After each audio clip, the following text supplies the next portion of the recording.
এই ভিডিওতে আমি আলোচনা করব ফরম্যাটিং স্ট্রিং এবং টাইপ ফাংশন সম্পর্কে। তাই পিকচার বোঝার জন্য আমি করিডোরে চলে যাচ্ছি। ঠিক আছে, করিডোরে আসলাম।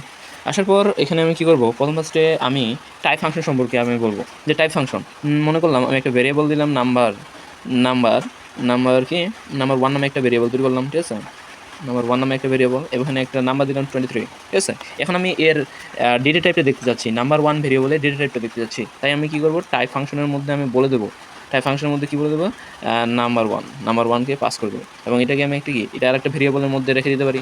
এটা কি বা এটাকে প্রিন্ট করে দিতে পারি প্রিন্ট ফাংশনের মধ্যে, প্রিন্ট ফাংশনের মাধ্যমে সরাসরি প্রিন্ট করে দিতে পারি, সরাসরি প্রিন্ট ফাংশন। ঠিক আছে, এখন টাইপটা বলে দেবে এটা কি ইন্টিজার টাইপ।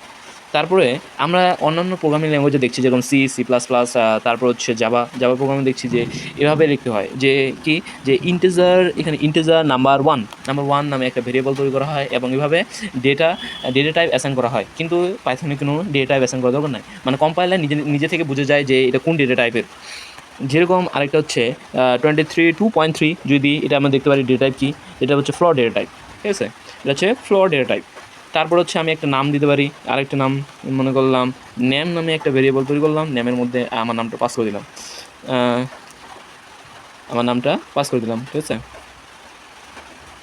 নামটা পাস করে দিলাম। তাহলে এখানে আমি নেমটা এখানে এটা বলে দেবো, ভেরিয়েবলটা এখানে কী বলে দেবো, নেম।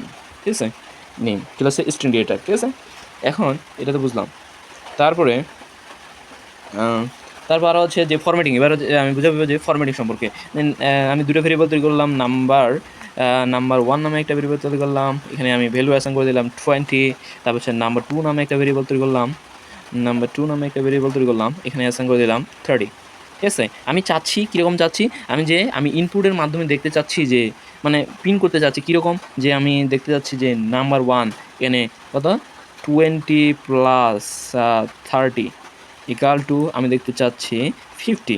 এভাবে আমি অ্যান্সার দেখতে চাচ্ছি। ঠিক আছে, এভাবে আমি অ্যান্সারটা দেখতে চাচ্ছি। এভাবে প্রিন্ট করতে চাইলে কি ফরম্যাটিং স্ট্রিং ব্যবহার করতে হবে, ফরম্যাটিং স্ট্রিং জিনিসটা ব্যবহার করতে হবে। ঠিক আছে, যখন আমি মনে করলাম একটা রেজাল্ট নামে একটা ভেরিয়েবলের মধ্যে এটা রেখে দেবো রেজাল্ট। ঠিক আছে, এখানে কি ফরম্যাটিং স্ট্রিংয়ের মধ্যে কী বলে দেবো, যে কী বলে দেবো যে নাম্বার 1 এই দ্বিতীয় বন্ধনীর মধ্য দিয়ে আমি কি প্রথম সংখ্যাটা আমি কি দেখতে যাচ্ছি, আমি দেখতে যাচ্ছি যে নাম্বার 1, আমি নাম্বার 1 দেখতে যাচ্ছি। এই দেখেন কি 20 প্লাস 30 ইকাল টু কি 50। ঠিক আছে, এভাবে দেখতে যাচ্ছি। এখানে এই সংখ্যাটার মধ্যে আমি এই সংখ্যাটা দিতে হবে। দেওয়ার পর আমি যে সংখ্যাটা কী চিহ্ন, আমি যে সংখ্যাটা দেখতে চাচ্ছি না সেই সংখ্যাটা কী হচ্ছে নাম্বার ওয়ান, মানে এখানে ভ্যালুটা আসবে, এখানে নাম্বার 1-এর ভ্যালুটা এখানে আসবে বলবো। আর তারপর প্লাস চিহ্ন, তারপর আমি কি রাখতে যাচ্ছি, যে নাম্বার 2 রাখতে যাচ্ছি, নাম্বার 2 দেখতে যাচ্ছি, নাম্বার 2। তারপর ইকুয়াল দেখতে চাচ্ছি, ইকুয়ালের পর আমি কি দেখতে যাচ্ছি, আমি রেজাল্টটা দেখতে যাচ্ছি। কী রেজাল্টটা দেখতে যাচ্ছি যে নাম্বার 1 প্লাস নাম্বার 2, ঠিক আছে, নাম্বার 2 এভাবে রেজাল্টটা দেখতে পাচ্ছি। এবং এটাকে আমি প্রিন্ট করে দিতে পারি, প্রিন্ট রেজাল্ট, আর রেজাল্টটা প্রিন্ট করে দিতে পারি।